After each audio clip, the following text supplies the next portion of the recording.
자, 윤종빈 감독님께 좀 여쭤볼게요. 이 캐스팅 조합이 처음부터 생각했던 영순위 배우들이셨던 걸로 알고 있어요.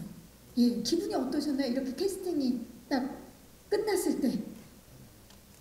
뭐 아까도 저기 정민 선배님이랑 배동 씨가 얘기했던 것처럼 17년 전에 저 첫 영화 용서받지 못한 저 시사회 때 정민 선배님이 와서 꼭 이렇게 한번 작업을 같이 했으면 좋겠다라는 얘기가 어떻게 보면 실현된 거잖아요. 아주 오랜 시간이 흘러서 참 이렇게 뭉클하더라고요. 아 정말 이제 그때 얘기했던 게 현실화되고 우리가 같이 작품을 하는구나.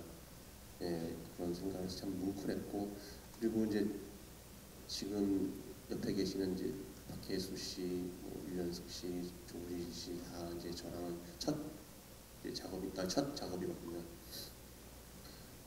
제가 굉장히 또 좋아했고 또 이렇게 궁금해했고 했던 그런 배우들이었는데 또 흔쾌히 작품에 또 출연해 주셔서 너무 좀 행복했습니다.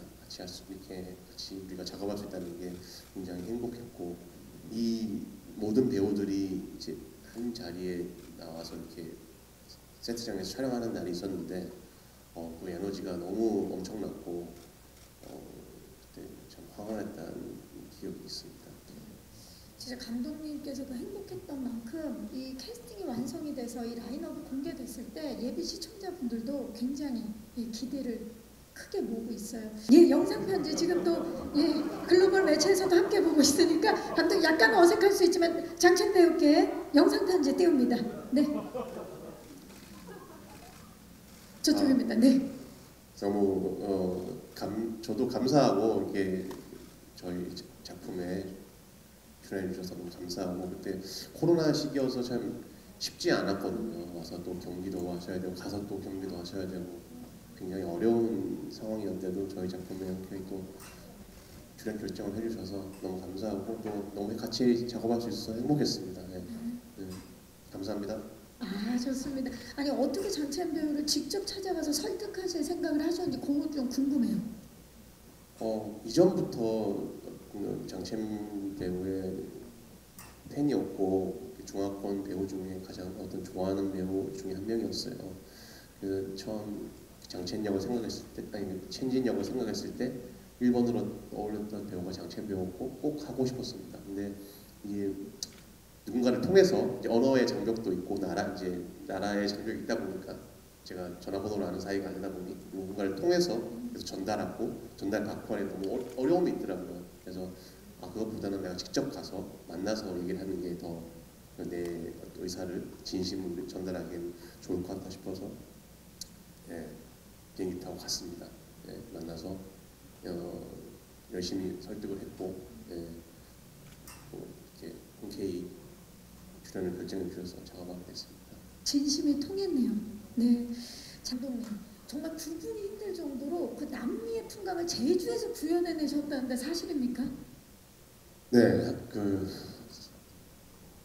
당시에 코로나가 너무 심각한 상황이어서 저희가 예정됐던 해외 촬영을 할 수가 없었어요. 처음에는 많은 부분을 해외 로케이션으로 촬영을 하려고 했는데 준비를 하는 과정에서 코로나가 창궐해서 도저히 외국에 우리가 갈 수 없는 상황이 돼서 이걸 어떻게 해야 되나 처음에 눈물이 나더라고요. 어떻게 해야 되지 이거를. 그래서 일단 저는 그 잠깐의 틈에 가족 여행을 제주도에 갔었어요. 네, 제주도에 갔었는데 정말 이야기가 정말 다른 쪽으로 가는데요. 프리포션 단계 제주도에 갔었는데 와이프랑 산책을 하다가 문득 여기를 남미로 꾸밀 수 있을 것 같다라는 생각이 들었어요. 그래서 이제 다시 서울로 돌아가서 촬영 감독님이랑 미술 감독님한테 제주도에서 우리가 내일을 만들어보자 그랬더니 미술 감독님이 어떻게 해요? 그래서 일단 야자수를 좀 사와가지고 진짜? 심고 좀 식물을 재배해서 해보자. 우리가 안 될 게 뭐가 있냐. 우리 다 대안이 없는데. 그래서 이제 그거를 실현하기 시작했어요. 하나씩. 근데 막상 해보더니 다들 이게 얼추 비슷한데? 될 것 같은데? 될 것 같은데? 저도 되게 신기했어요. 처음엔 될까 했는데 막상 해보니 비슷한데? 모를 것 같은데? 배우들도 감독님 비슷해요. 저희도 되게 놀랐어요 하면서. 왜냐면 저희가 다 수림을 안 가봤으니까 다 모르니까 비슷하다고요. 야자수만 꽂혀져 있으면 비슷한 거예요. 이런 느낌이어서. 일단 이 조봉인 씨의 실화를 약간 소재로 한 시리즈긴 한데 그 한인 목사라는 설정을 넣은 이유가 좀 궁금해가지고 좀 질문 드립니다. 네, 감독님. 네, 제가 그 실화를 처음 접했을 때 가장 이게 영화적으로 납득이 좀 안 되고, 아니 작품적으로 납득이 안 되고, 이게 그대로 나갔을 때 설득이 안 될 것 같은 게 이제 극중 강인구라는 사람이 마약왕한테 이게 이용당하는 그 순간이었는데, 실제로는 실제 얘기에서는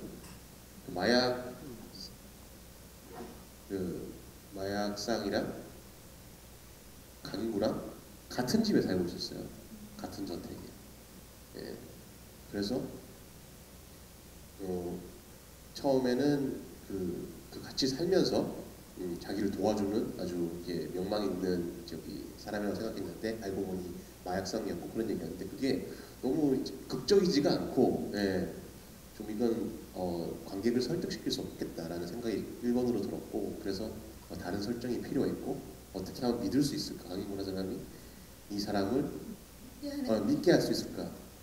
거기서 이제 사람들이 어떤 직업을 얘기했을 때 그 직업만으로도 신뢰를 주고 믿게 하는 그런 직업들을 찾다 보니 목사라는 직업이 나왔던 것 같습니다. 그래서 네, 저는 뭐 어떤 반응을 있었으면 좋겠다는 것보다는 제가 지난주에 이제 수리남을 극장에서 유일하게 처음이자 마지막으로 일반 이제 관객들을 상대로, 시청자를 상대로 시사를 한번 했었어요. 제가 이제 그걸 보면서 느낀 점은 정말 이 작품을 좀 큰 화면으로 보시기를 좀 권해드리고 싶어요. 저도 원래 큰 스크린을 전제로 연출을 하는 영화를 배운 이제 연출자고, 우리 배우들도 영화 베이스로 이제 연기를 아주 디테일하게 섬세하게 하는 배우이다 보니 이 작품은 되도록이면 좀 큰 TV나 핸드폰으로 보지 마시고, 너무 바쁘시면 뭐 핸드폰으로 보셔도 되는데 되도록이면 좀 큰 TV에서 보시기를 권해드리고 싶고, 너무 다르더라고요. 저도 또 이제 TV로 볼 때랑 핸드폰으로 저도 보고 아이패드로도 보고 TV로도 봤는데 극장에서 저도 처음 봤어요. 너무 달라서 좀 그런 부분에서 좀 큰 TV에서 보기를 권해드리고 싶고, 전 세계 시청자들이 어떻게 보면 저희 수리남 배우들이 한국을 대표하는 다 엄청난 연기파 배우들인데, 이 작품을 통해서 한국에 이런 엄청난 이런 대단한 배우들이 있구나, 이런 게 좀 알려졌으면 좋겠고, 저희 수리남을 함께했던 스태프들 역시나 한국 영화계에서 굉장히 장인들로 손꼽히는 사람들인데, 한국의 어떤 기술 스태프들이나 이런 영화 작품 만드는 실력이 엄청나구나는 거를 좀 알아줬으면 하는 그런 작은 소망이 있습니다. 네, 좋습니다. 뭐 아무래도 이 수리남 N차 시청각이기 때문에 여러 인치의 화면으로 만나볼 수 있게 되지 않을까라는 생각이 듭니다.